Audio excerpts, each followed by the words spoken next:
All that they have built will fall! Okay, I know I'm late, but I just saw X-Men Apocalypse, so let's talk about it.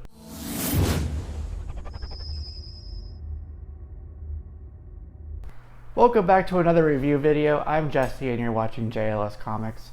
Thanks for coming back and checking out the channel again. I do appreciate it. If it's your first time stopping by, do reviews like this, do comic book hauls, and a lot of other things. So feel free to subscribe and stick around and join the fun.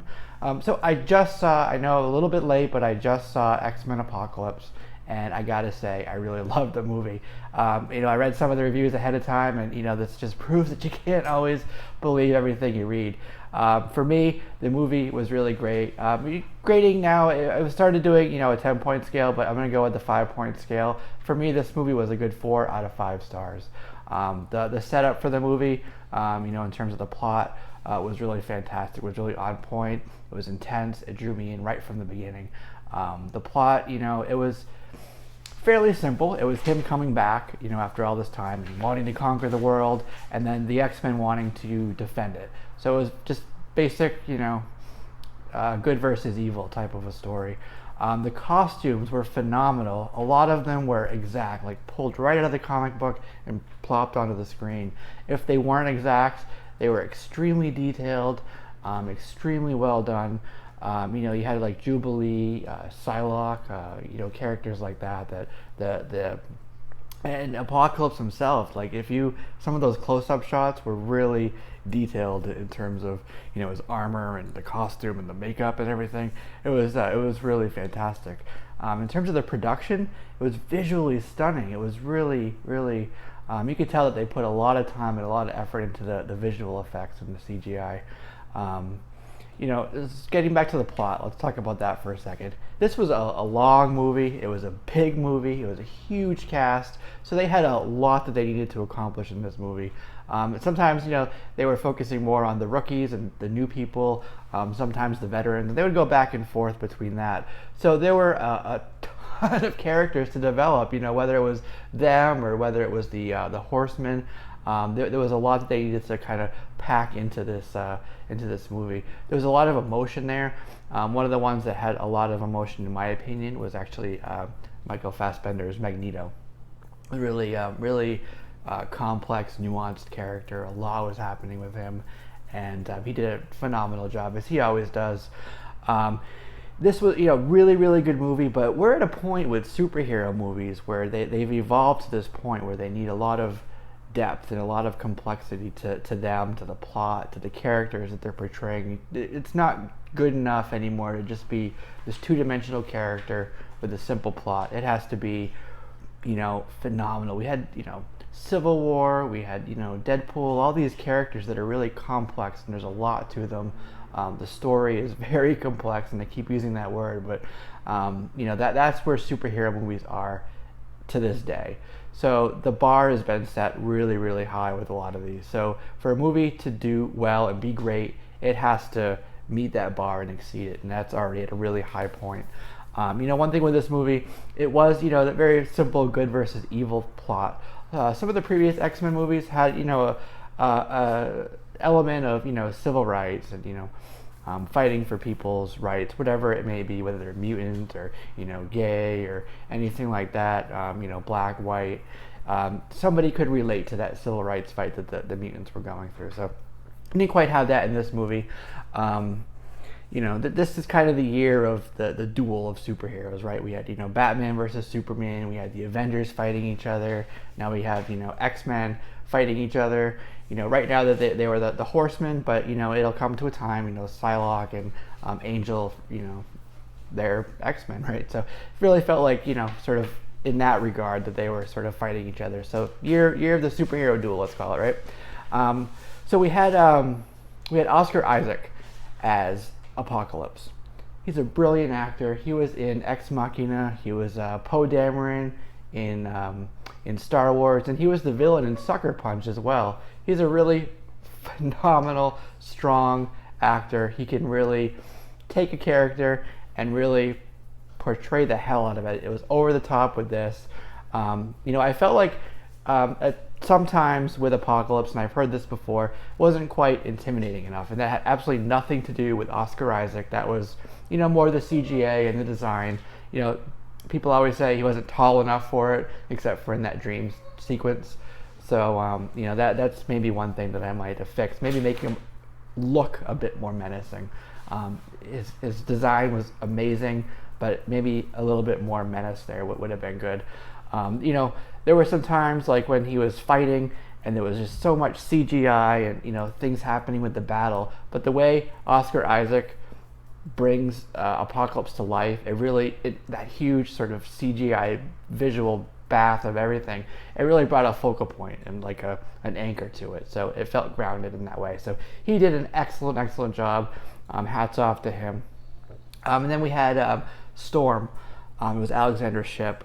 She looked great. She didn't talk a whole lot for it, but she did emote well. She has like these big expressive eyes, and Storm is just this really powerful, strong character. Her backstory, her origin wasn't entirely what it is in the source material, but I've come to accept that with these, that it's not always going to be that way by any means. Angel. He was, for me, a fairly unlikable character, and Apocalypse himself called him useless at one time. He was, one of the horsemen trying to fight, though he didn't do much. And then we had Psylocke. She, for me, is one of my favorite X-Men, but in this, she didn't do a whole lot of talking either. This was more about them supporting Apocalypse. She stood around, looked great in the costume. Really do like Olivia Munn, and I hope she comes back as Psylocke. But her character was a bit two-dimensional, and her reason for joining the Horsemen wasn't where the others were. And then we have Mystique, Jennifer Lawrence. She did okay. She showed more of the human side of her cover of her true self. As Raven. I felt like she was. The others were like acting the hell out of their characters, but she could have brought it a bit more than she did. She felt like a little bit comfortable and relaxed. She could have. I know she has the potential to act more than she did in this. So that's what I wanted to say for that. And then, in terms of like her leadership role, it was a little bit of an adjustment for me, kind of thinking of Mystique as like a leader of the X-Men, because I've never really thought of her in that way. But she just. She did well, though, that being said. So I was talking about Magneto a moment ago, Michael Fassbender. Great character, tons of emotion, really complicated, really well-rounded, familiar. We've seen him in the past. Same with McAvoy with his Professor X, and just did a really great job and really brought a lot of acting chops to this. So hats off to him as well. Another one of my favorite characters is Jubilee. She looked great, and I mentioned it earlier, somebody who they basically took the character design out of the comic, plopped it right there in the movie. So she didn't do a whole lot of talking. We didn't get to see her powers yet, but she looked really spot on. So I gotta say that was good for me. And then we have Jean Grey, right? She is Sansa Stark from Game of Thrones, but in this she was Jean Grey. She did a really good job in her outing as Jean Grey, and as they slightly teased, Phoenix. She didn't talk a whole lot, but she did bring to light, that struggle that she's trying to deal with, being different, and even in the school where they're still afraid of her because she's so powerful. That was something that she did do well. She brought out a good balance of being very vulnerable, but also knowing that she's super powerful, right? So she did a really good job as well. We had Charles Xavier, we had Hank, and Scott Summers, all familiar characters. They all did really good as well for them. Some of my favorites, however, as in terms of the characters, really great job. Nightcrawler. Great character in and of himself, Kurt Wagner, as that character. And the guy that played him really did a great job, being true to the character and true to who Nightcrawler is, and stole a lot of the scenes for me, comedic relief there, and just, very likable character. But when we're talking about comedic relief, that's got to go to Quicksilver. He did a really great job, And kind of in the last movie when he was going really fast, in the room and messing with the officers, that was a phenomenal scene. And they tried to capture lightning in the bottle twice with this, doing that with when the mansion blew up. Great scene. Really excellent. Really funny character. Glad he's around. In an intense movie like this, you need that comedic relief, and it needs to be, a little bit of a stress release there. So that's good there. And then of course I have to mention Weapon X, and that whole scene was amazing, in my opinion. I was really excited to see that. I knew he would be in the movie because they did tease a little bit with the claws in one of the trailers, so I knew he'd be in there. But in terms of how much or for how long, didn't really know. But I really liked that scene, and I was excited to see that, and the tease for the future, especially at the end. If you saw the end credit scene, there's a little bit of a tease there. So all in all, really great movie. It did have some things that it could have worked on. This was a global, essentially a disaster movie. Apocalypse is trying to take over the world and destroy everything, but they didn't spend a whole lot of time humanizing the humans. So I didn't really care about the humans in the movie, and kind of that that needed to be there for me to really feel like the potential loss of the world was something that we needed to worry about. So I know it was a long, huge movie, so you can't really spend too much time on all these things. But that is something that I would have liked to have seen a little bit more humanizing it, a little bit more feeling like it was on a global scale, because they did show some scenes, with the humans, but they were always in a room, or they showed, the city, but it wasn't, full of humans. There was no reactions to, things happening from the humans. So that, something that I would have worked on there. So between that, maybe making Apocalypse a little bit more menacing looking. I didn't say not awesome looking, but more menacing looking. Couple things like that. So some minor tweaks there. But all in all, for me, this was a really phenomenal movie. I'm really excited to see where the franchise goes here in the future.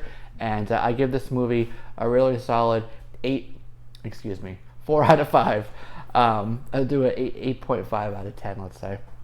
I'll do both of those this time around. So I'm excited to get this movie on the Blu-ray. But that's my opinion on the movie. Let me know what you thought down below. Did you love it? Did you hate it? Do you agree with anything I said? Do you think I was way off on anything?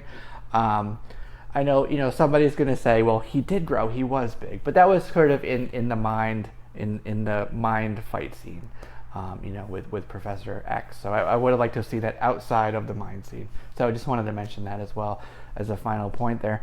But like, sub, comment, share, all that good stuff. I'm looking forward to some more reviews here. These are fun to do, and I look forward to hearing all your comments down below. This is Jesse here with JLSComics. This has been another movie review, and I will see you soon. Peace.